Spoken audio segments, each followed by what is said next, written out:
In the last episode, I stood on the coast of Dover, looking across the ocean to the French coast, waiting to cross the ocean and enter Calais. I had only heard of Calais and of the role it had played in the passage of immigrants along the English Channel, but I really wanted to see what it looked like.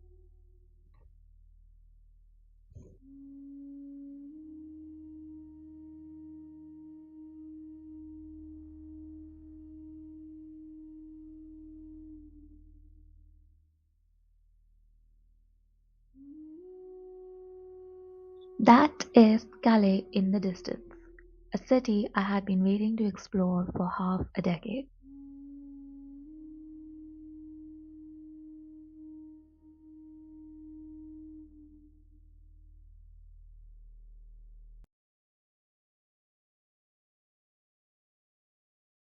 The sand stretches wide and quiet, shaped by tides that have crossed this coast for centuries. There is a sense of openness here, of arrival and possibility.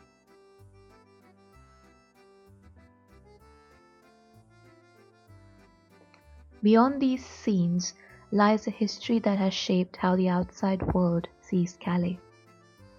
It was once synonymous with a jungle, a place associated with uncertainty and migration.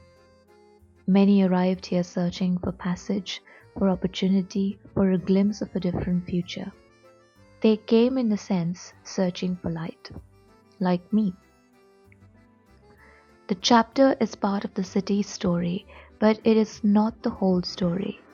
The identity of Calais extends far beyond a single narrative. Along the shore, rows of white beach cabins stand bright against the shifting blues of the English Channel. Their clean geometry catches the sunlight, creating a rhythm of light across the coastline. This is Calais' first impression for me: spacious, luminous, and calm.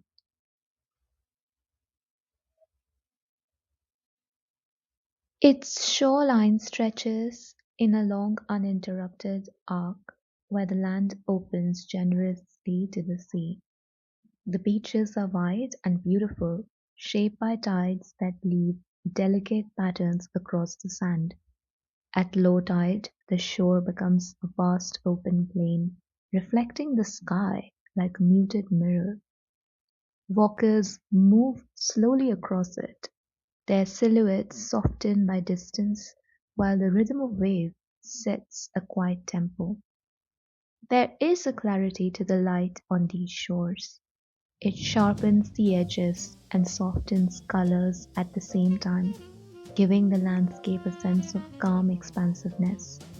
The beach is more than a scenery. It is a shared threshold where the city meets the openness of the channel. Here Calais feels unguarded and generous, defined by space, air, and the steady presence of water. I saw some rituals unfold on the beach at Calais. Birds playing, children tracing circles in the sand, cyclists gliding along the promenade, conversations carried by the wind. This is the beach of Calais. Calais is not a city of shadows. It is a place that continues to generate light.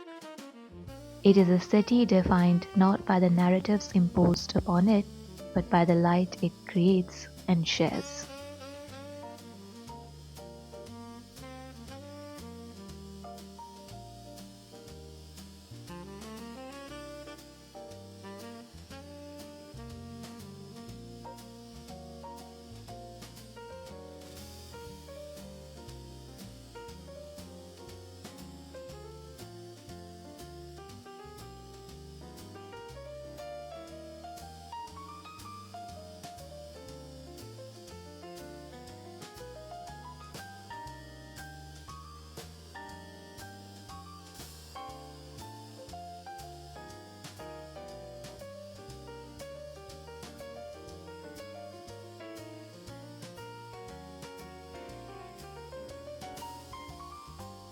Moving inland, the city reveals another layer.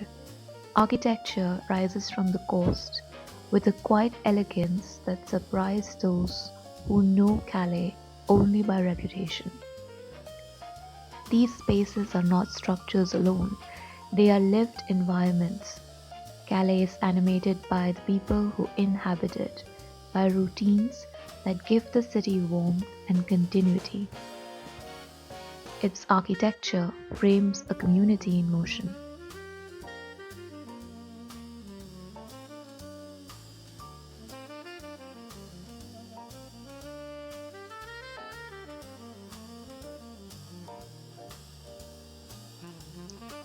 To walk through Calais is to read a language written in stone, brick, and glass.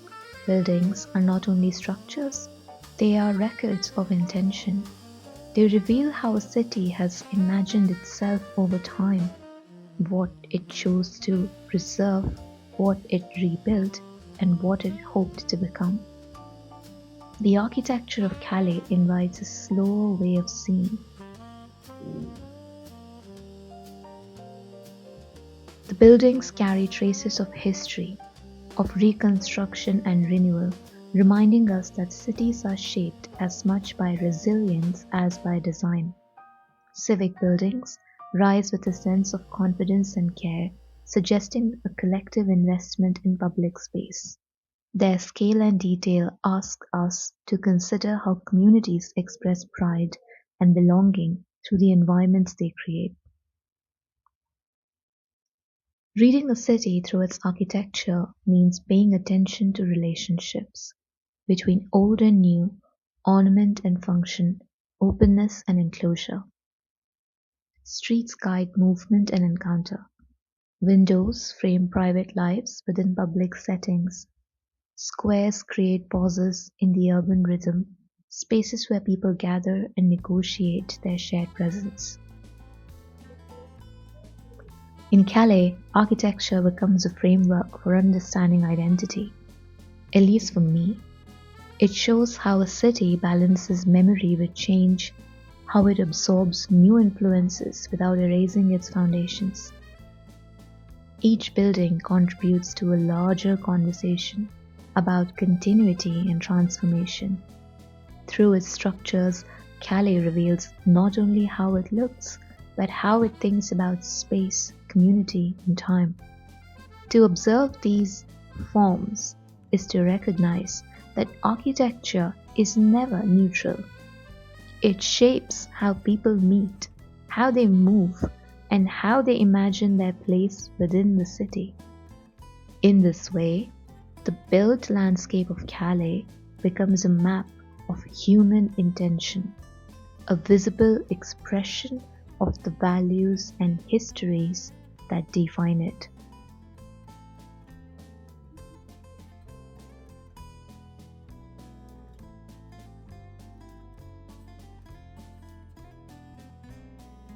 As evening settles, the city transforms.